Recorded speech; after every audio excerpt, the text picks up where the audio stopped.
Bacon, just the grits as they are. But lunch, lunch is where the fun begins, because ladies, you're gonna make yourself a lovely bowl of beans every day.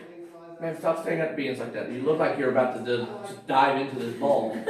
Don't worry, you're gonna get multiple helpings. One for lunch and one for dinner. And, gentlemen, they're making you beans for dinner every day as well. All right. But there is a slight problem. You see, we're in tiny jail. I'm sure you've all noticed that by now, right? There's a lot of prisoners in this tiny jail, y'all. Eating beans every single day. It makes you fart, man, in case you're not getting one. There's a lot of farts here, okay? Now, lunch for a gentleman is a bit more interesting. We don't get beans and grits on the field, man. We get something special. Something that'll never go bad, never go stale, never lose its taste, and last right here in our pocket for months to years at a time. And around here, we only got one thing that does all that. It's called hard tack.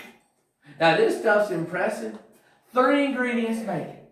Flour, salt, water, and that's it. But when you pop it right in the oven and you bake it just right, ladies, oh, magic happens. It turns into an actual rock. I know that you probably don't believe me, do you? I mean, look at it. It's tiny, it's thin, it can't be that strong, right? Let me give you a little demonstration. That's a man's lunch right there. Oh boy. I don't recommend you eat it like this, gentlemen. It'll break them pearly whites straight out your mouth. However, you get a good cup of coffee. There you go. Let's sit there for about 14 hours. Now, I know that does seem like overkill, but we're trying to kill something. The longer we left it in the pocket, the more bugs crawl inside the farm families. So after 14 hours, it's completely mush, but the bugs are dead, leaving us with a new beverage, the coffee protein shake.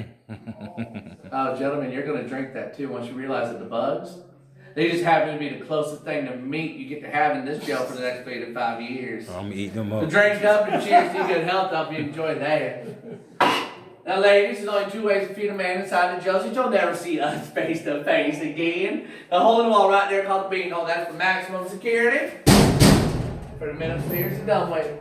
Fill up place comes in 2 times, second level, 3 times, third level, up it goes, just that easy. Now, the next room is Sheriff's office and parlor. I have to ask you not to touch none. The sheriff just got a new toy. It turns out he can tell who's been touching what based on fingerprints. And I know all of you are enjoying your time with me. And I'm pretty sure you don't want to spend more time with me than you need to. So save yourself the embarrassment and leave your grubby little fingers to yourselves, especially you. This way. Going in the sheriff, bro. Like he's been gripping your fingers. Good to have you. No. You gentlemen are spending too much time in the kitchen. Well now, y'all, welcome to the sheriff's office and parlor. Ain't it just pretty? I mean, compared to the rest of jail, this is like the Taj Mahal right here. And there's a reason. The sheriff is a wealthy man. I heard a rumor he's making like $60 a month, and I can prove it too. Just look at the brand new telephone, y'all. That right there is top of the line stuff.